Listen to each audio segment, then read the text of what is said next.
Distribution of revenues between federation and provinces. Sir ये जो पैसा, ये जो टैक्स और चीजों का पैसा रेवेन्यू आता है, सवाल ये है कि ये सूबे को मिलना है या फेडरेशन को मिलना है। इसका इन्होंने एक हाल बता दिया। उन्होंने कहा विभाग को कौन कौन से टैक्सेस मिलेंगे, जरा देख लीजिए। पहले मैं आपको यूनिट नंबर 4 पढ़ाने लगा। विभाग को कौन कौन से टैक्सेस मिलेंगे, यूनिट नंबर 4 पहले पढ़ाने लगा हूं, जरा ये देख लीजिए। सर कस्टम ड्यूटी विभाग को मिलेगी, एक्साइज ड्यूटी विभाग को मिलेगी, इनकम टैक्स एग्रीकल्चर के अलावा विभाग को मिलेगा, कॉरपोरेशन पे टैक्स विभाग का होगा, taxes on sale and purchase of the goods imported ये विभाग की होगी, इंपोर्टेड एक्सपोर्टेड प्रोड्यूस मैन्युफैक्चर्ड और consumed, taxes on the capital value of the asset,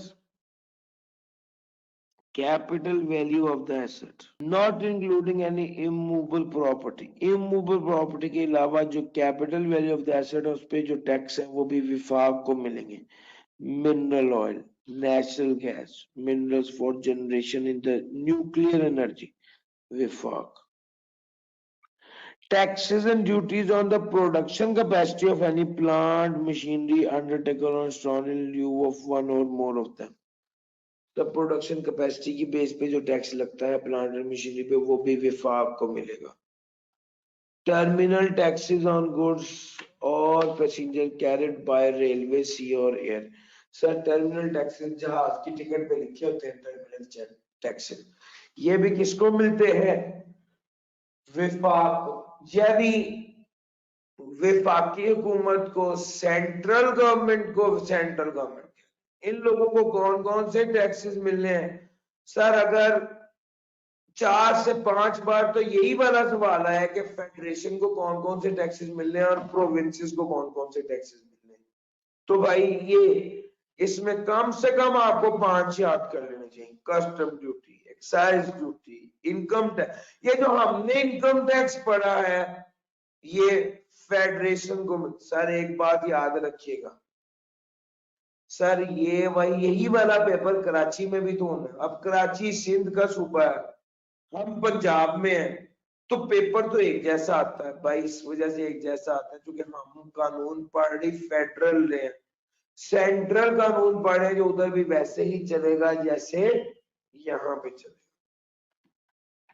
तो भाई आपको समझ आ गया, एक तरफ कस्टम ड्यूटी है, एक तरफ एक्साइज ड्यूटी है, टैक्सेस ऑन इनकम है, टैक्सेस ऑन कॉर्पोरेशंस है, taxes on sales and purchase of goods है। ये सारे टैक्सेस जो गुड्स इंपोर्ट किए गए हैं फेडरेशन के, विफाक के टैक्सेस होंगे। कौन कौन से टैक्सेस सूबे को मिलते हैं, sir sale tax, sales tax on goods विफाक को मिलता है, सेल्स टैक्स ऑन सर्विसेज सूबे को मिलता है, taxes on transfer of immovable property. Sir immovable property ये जो लैंड को बेचते हैं इस पे टैक्स लगता है, इसको कहते हैं पंजाब रेवेन्यू अथॉरिटी या Sindh revenue authority.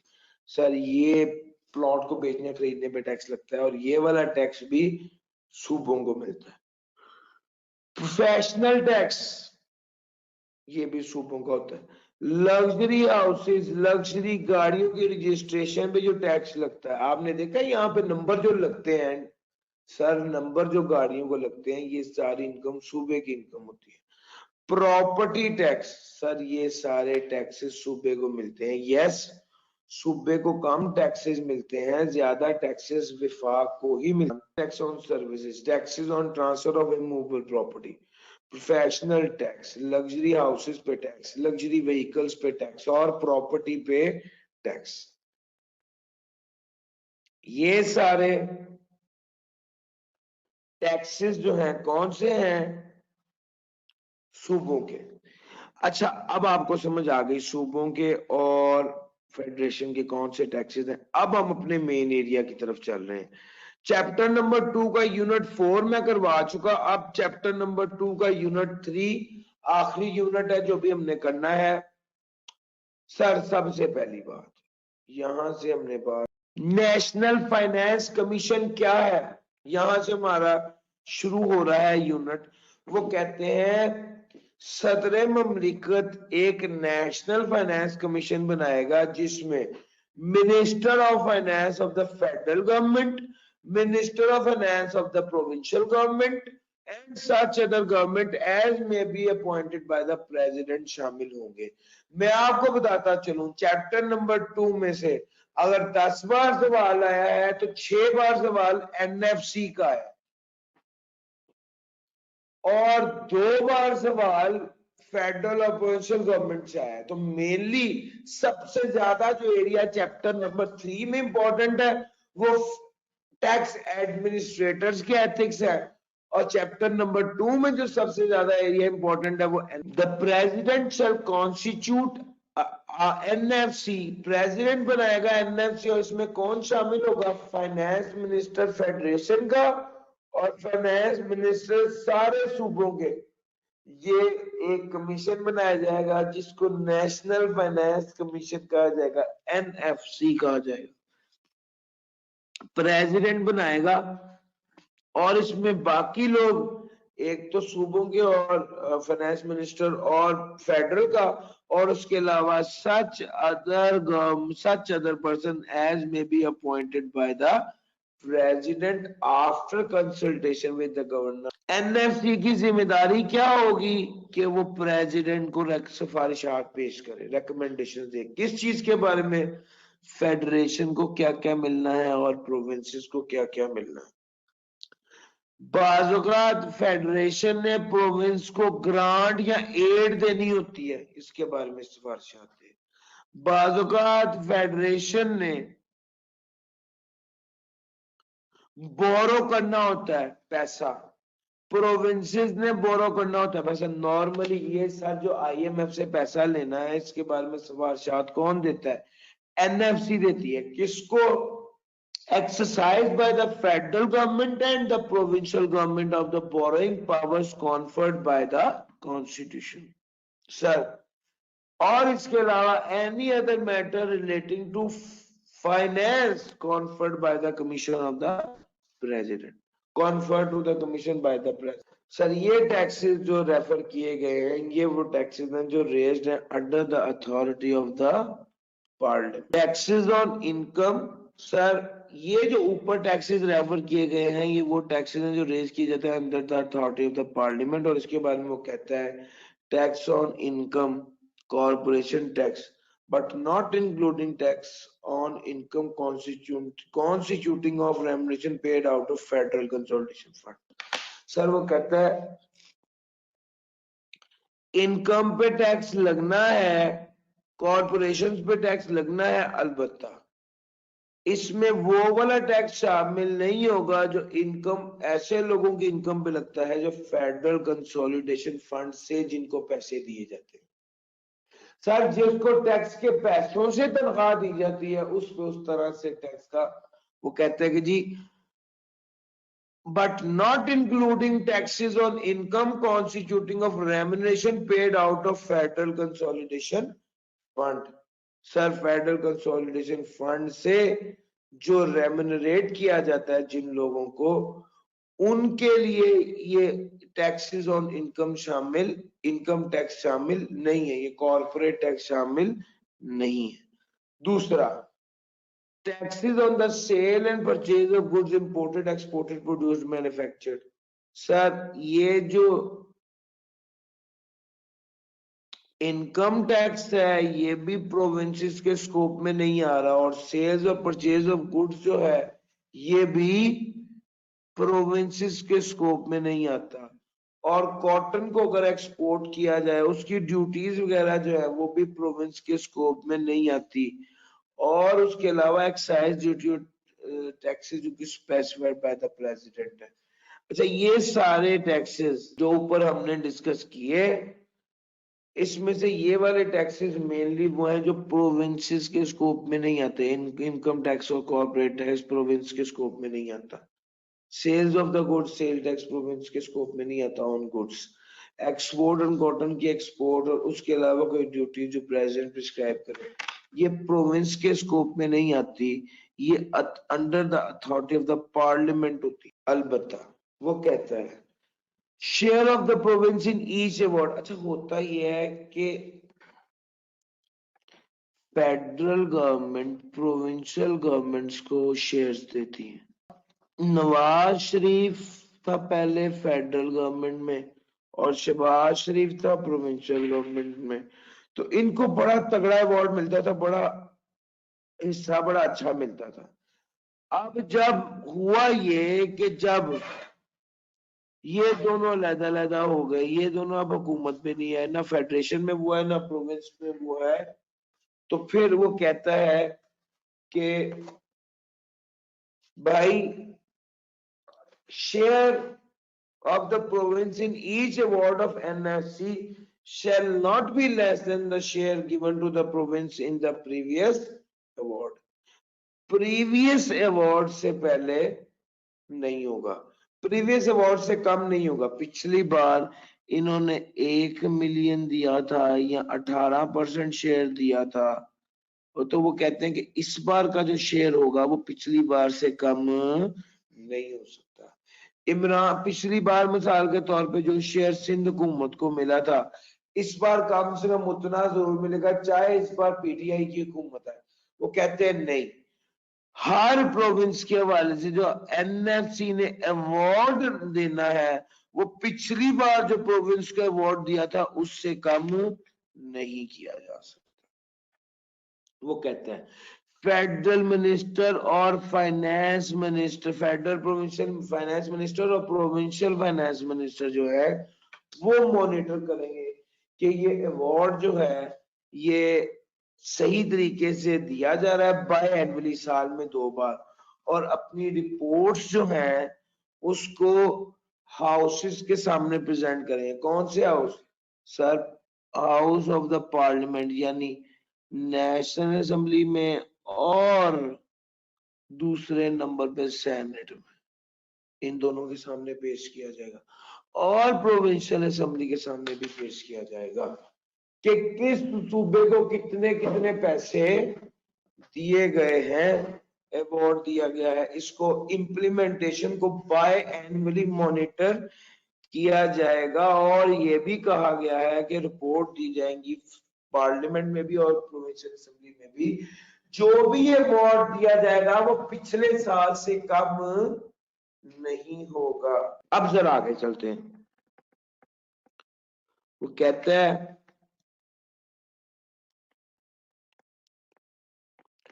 After receiving the recommendation of NFC, NFC ने जो रिकमेंडेशन प्रेसिडेंट को दे दी उसके बाद वो कहता है the president shell specify, president specify करेगा the share of net proceed of the taxes mentioned above which is to be allocated to each province।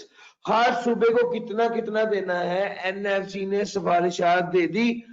अब प्रेसिडेंट के पास इख्तियार है कि वो स्पेसिफाई करेगा किस किस को कितने कितना शेयर देना है, and that share shall be paid to the government of the province concern shall not form part of the federal consolidation. और वो बड़ा शेयर गवर्नमेंट को पे कर दिया जाएगा जो कि part of federal consolidation fund नहीं होगा। ये फेडरल कंसोलिडेशन फंड का हिस्सा नहीं। एनएफसी की जो सिफारिशात हैं together with the explanatory memorandum as to the action taken shall be laid before both houses and provincial assemblies. National assembly, senate और सूबाई असेंबलियों के सामने वो सारी सिफारिशात जो एनएफसी ने दी हैं वो रख दी जाएंगी। कोई भी ऑर्डर देने से पहले प्रेसिडेंट के पास पावर है कि वो अमेंडमेंट कर दे या मॉडिफिकेशन कर दे regarding the distribution of revenues among different distribution of revenues between the federal and provincial governments as he deemed necessary. Sir power है प्रेसिडेंट के पास कि सूबों को और फेडरल वफाक को कितने कितने रेवेन्यूज डिस्ट्रीब्यूट करने। कोई भी ऑर्डर देने से पहले एनएफसी की सिफारिशात आ गई, लेकिन ऑर्डर फाइनल होने से पहले प्रेसिडेंट के पास पावर है कि वो किसी भी विफाक को या सूबे को किसी को भी जो तकसीम है उसमें कोई अमेंडमेंट कर दे, कोई तब्दीली कर दे। सर जी नेशनल फाइनेंस कमीशन क्या है, नेशनल फाइनेंस कमीशन कैसे बनती है, नेशनल फाइनेंस कमीशन काम क्या करती है? सर आखिरी बात ये है, प्रेसिडेंट के पास इख्तियार है कि वो ग्रांट दे दे रेवेन्यू को in the need of assistance. अगर कोई सैलाब आ गया, कोई मसला आ गया, तो प्रेसिडेंट के पास इख्तियार होता है वो कि वो ग्रांट्स दे, और ये ग्रांट्स है वो फेडरल कंसोलिडेशन फंड से चार्ज। अच्छा जनाब, ये यहां तक हम पहुंच गए तो आपको बताता चलूं ये की एरिया चैप्टर नंबर 2 का जो मैंने आपको कराया, यही 2 स्लाइड है। फेडरल सवाल क्या आ चुका है, फेडरल नेशनल फाइनेंस कमीशन कैसे बनता है, नेशनल फाइनेंस कमीशन की क्या ड्यूटीज है, ये दोनों सवाल तो बारहा आ चुके। और नेशनल फाइनेंस कमीशन के हवाले से जो सवाल मजीद आ सकता है वो यही है कि नेशनल फाइनेंस कमीशन की रिकमेंडेशन को प्रेसिडेंट किस तरह अमल दरामद करवाता है, ये वाला सवाल वो इस स्लाइड से पूरा करना होगा। हमने ये सब आपको करवा दिया। नेक्स्ट सर हुआ पता है क्या, सुई गैस वालों को, बलोचिस्तान वालों को सबसे बड़ा इतराज ही ये है कि पूरे मुल्क में गैस जाती है, बलोचिस्तान से निकलती है, पूरे मुल्क में जाती है, पूरे मुल्क को फायदा होता है, लेकिन बलोचिस्तान को उसका पैसे नहीं मिलते, बलोचिस्तान के तरक्याती काम नहीं होते।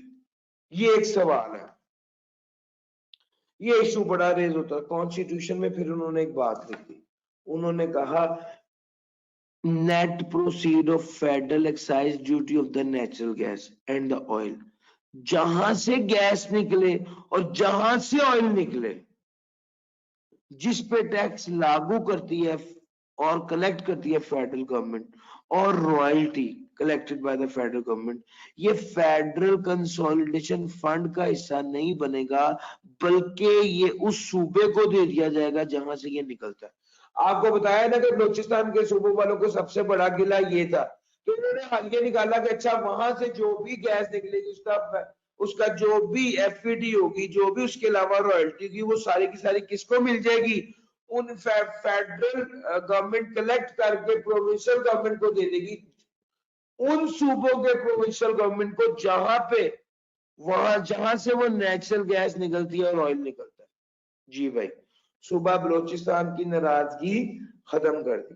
उसके बाद उन्होंने कहा कि अगर नेट प्रॉफिट जो कि फेडरल गवर्नमेंट ने अर्न किया है या किसी और अंडरटेकिंग ने, और any undertaking established or administered by the federal government from the bulk generation of power at the hydroelectric station shall be paid to the province in which the hydroelectric station is situated।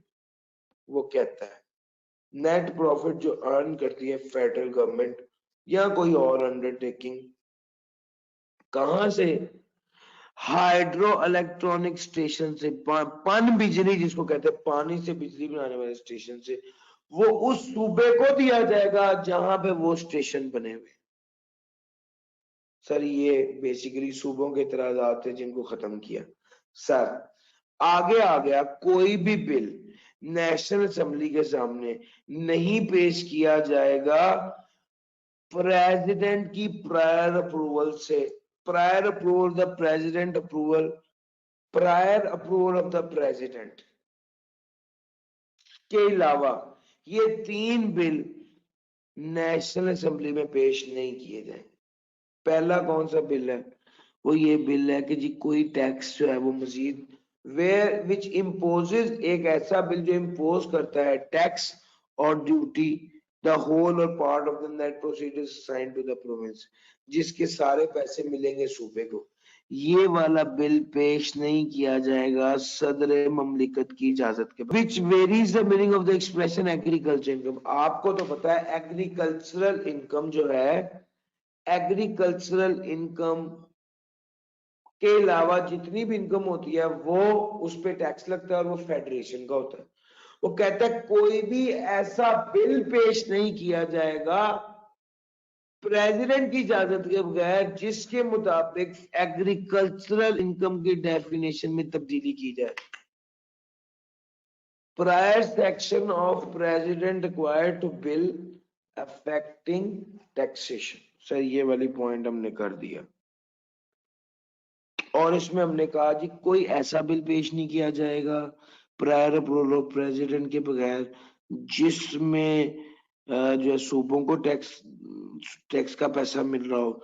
कोई ऐसा bill नहीं पेश किया जाएगा जिसमें agriculture income की definition को तब्दील किया जा रहा हो, या कोई ऐसा बिल पेश नहीं किया जाएगा which affects the principle on which under which any provision monies or may be distributable to province shall not be introduced or move in। जो principle on which any provision of monies are or may be distributable to province, जिस percentage के साथ चारों सूबों को पैसे मिल रहे हैं, अगर उसमें कोई तब्दीली करनी है तो वो वाला bill prior approval of president के बगैर नेशनल असेंबली में नहीं जाएगा। shall not be moved to national assembly except with a prior approval. ये वाली बात यहाँ पे खत्म होती है। कोई भी ऐसा असूल, ऐसा प्रिंसिपल जिसके मुताबिक डिस्ट्रीब्यूशन टू द प्रोविंस में कोई तब्दीली आनी हो तो फिर ये करेंगे। एनी बिल और अमेंडमेंट 3.4 ये जनाब हमने कर लिया। अब जरा आगे चलते हैं। 3.5 है provincial taxes in respect of profession. Provincial taxes in respect of profession, वो कहता है प्रोविंशियल असेंबली कोई भी एक्ट पास करके किसी भी प्रोफेशन, ट्रेड, एम्प्लॉयमेंट के हवाले से कोई भी टैक्स लागू कर सकती है, लेकिन ये टैक्स इनकम टैक्स। सूबाई असेंबली एक्ट ऑफ पार्लियामेंट के जरिए कोई भी टैक्स लागू कर सकती है, लेकिन ये टैक्स प्रोफेशन, ट्रेड और एम्प्लॉयमेंट पे सूबाई असेंबली टैक्स लागू कर सकती है, लेकिन ये टैक्स इनकम टैक्स तस्वुर नहीं किया जाएगा। This is 3.5। Grants out of consolidated fund. Consolidated fund के हवाले से ग्रांट की बात कर रहे हैं सर। द फेडरल और प्रोविंस में make grant for any purpose. Sir federation, विफाक या सूबे किसी भी मकसद के लिए ग्रांट दे सकते हैं, बस इसमें इतना ही लिखा हुआ। 3.7 exemption of certain public property from taxation. Sir अब ये भी बड़ी कमाल बात है। फेडरल गवर्नमेंट का कोई प्रोजेक्ट है तो वो पाकिस्तान के किसी हिस्से में भी है तो उस पे किसी किस्म का कोई इनकम टैक्स, प्रॉपर्टी टैक्स नहीं लगेगा, ना फेडरेशन का कोई टैक्स लगेगा, ना ही प्रोविंसेस का कोई टैक्स लगेगा। लेकिन अगर कोई प्रोविंशियल गवर्नमेंट का प्रोजेक्ट है ट्रेड और बिजनेस से related, with in that province तो कोई टैक्स नहीं लगेगा, लेकिन किसी दूसरे प्रोविंस में वो वाला बिजनेस होगा और ट्रेड होगा तो उसमें टैक्स लगेगा। Yes. Punjab tax book board ये एक प्रोजेक्ट है, पंजाब के अंदर पैसे कमाते हैं, इस पे कोई टैक्स नहीं लगेगा, लेकिन अगर ये सिंध में जाके बेचेंगे उस पे पैसे कमाएंगे तो उस पे टैक्स लगेगा। और वो कहते हैं कि जनाब any property used in connection with the trade और any income rising from trade, तो इसके हवाले से इस पे टैक्स लगेगा। और वो tax under act of parliament and under act of parliament provincial assembly जहां पे ट्रेड करेगा वो अगर अपने प्रोविंस से बाहर होगा तो उस पे टैक्सेस लगेगा, यानी फेडरेशन वाला टैक्स भी लगेगा और प्रोविंशियल वाला टैक्स भी लगेगा। हाँ अलबत्ता nothing shall prevent imposition of fee for services rendered, और जो सर्विसेज रेंडर की जाएगी, एक प्रोविंस दूसरे को सर्विसेज रेंडर करेगा कोई बिजनेस या ट्रेड करने के लिए, तो उसके हवाले से भी सर्विस फी जरूर ली जाएगी। अलबत्ता मतलब फेडरल गवर्नमेंट को पंजाब गवर्नमेंट सपोर्ट करती है और उसके अगेंस्ट उनके प्रोजेक्ट के हवाले से और कोई फी चार्ज करती है, तो जनाब वो फी तो देनी पड़ेगी। सुनिएगा, एक पंजाब गवर्नमेंट है, एक फेडरल गवर्नमेंट है। फेडरल गवर्नमेंट पूरे पाकिस्तान में जहां पे जो भी इनकम, जो भी प्रॉपर्टी ले, जो भी काम करे, उस पर कोई टैक्स नहीं लेगा। पहली बात, पंजाब गवर्नमेंट पंजाब के अंदर जो भी काम करे उस पर कोई टैक्स नहीं लगेगा। अलबत्ता अगर वो सूबे से बाहर कोई काम करेगा तो उस पे इनकम पे भी टैक्स लगेगा और प्रॉपर्टी पे भी टैक्स लगेगा। जी, ये 3.8 power of parliament to impose tax on income of certain person. Parliament के पास पावर है कि वो लागू करे टैक्स या रिकवर करे tax on income of the company और अदर बॉडी और इंस्टीट्यूशन एस्टैब्लिश ओन्ड और कंट्रोल बाय फेडरल और प्रोविंशियल लॉ और any existing law. Federal government के पास पावर है कि वो लॉ बनाए लेवी और recovery of tax on income of company और अदर बॉडी और इंस्टीट्यूशन एस्टैब्लिश्ड ओन्ड और कंट्रोल्ड बाय फेडरल और provincial government. All order made proceeding taken by the authority which was made before commencement of the constitution in exercise of power derived from any law shall be deemed to be validly made and shall not be called into question in any court. Sir अगर कोई order पुराना दे दिया हुआ है, इस constitution से भी पुराना ऑर्डर दे दिया हुआ है, 1985 से भी पहले का ऑर्डर दे दिया हुआ है अदालत ने, कोर्ट ने, तो जनाब इस ऑर्डर को सही माना जाएगा और इस ऑर्डर को मजीद किसी कोर्ट में क्वेश्चन नहीं किया जाएगा। यानी अगर कोई पुराना ऑर्डर चल रहा है, कॉन्स्टिट्यूशन अमेंडमेंट ऑर्डर 1985, तो वो चलेगा। वो कहता है कोई जजमेंट, कोई ऑर्डर कोर्ट का, ट्रिब्यूनल का, हाई कोर्ट का, सुप्रीम कोर्ट का अगेंस्ट द कॉन्स्टिट्यूशन होगा तो उसे वाइड माना जाएगा। यानी सबसे बड़ी सुपर पावर सुप्रीम कोर्ट थी, ये कॉन्स्टिट्यूशन सुप्रीम कोर्ट का भी पापा है भाईजान। इसके खिलाफ कोई ऑर्डर दिया तो वो ऑर्डर ही वॉइड होगा। सर 3.3 यूनिट भी कंप्लीट, 4th यूनिट भी, चैप्टर नंबर 2 गौर कीजिए। पास पेपर्स क्या है? ये पास पेपर्स क्वेश्चंस हैं। टैक्सेस कौन कौन से फेडरल गवर्नमेंट इंपोज करती है और नेशनल फाइनेंस कमीशन की ड्यूटीज क्या है। दूसरा, फेडरल कंसोलिडेशन फंड क्या है और एक्सपेंडिचर कौन कौन से होते हैं। कॉपी पेस्ट है, कोई समझदारी नहीं है। नेशनल फाइनेंस कमीशन की क्या जिम्मेदारी है और कैसे बनता है। 5 types of taxes which are imposed by federal government, मैंने आपको कहा कम से कम 6 याद करने। नेशनल फाइनेंस कमीशन की ड्यूटीज क्या है और list the taxes and duties which may be raised under the authority of parliament। ये under the authority of parliament वाली टैक्सेस जो हमने एनएफसी में पढ़े वो है। Also list various types of taxes which are covered with in the scope of legislation of the province, सूबे का, विफाक का। सर 5 टैक्सेस जो कि फेडरल गवर्नमेंट इंपोज करती है। नेशनल फाइनेंस कमीशन की recommend, national finance commission has the duty to make recommendation to the president, you are required to list such recommendation. कौन सी रिकमेंडेशन देती है वो बताएं। फेडरेशन को कौन कौन से टैक्स मिलते हैं, प्रोविंसेस को कौन कौन से टैक्स मिलते हैं, बताइए सर। Chapter number 2 complete.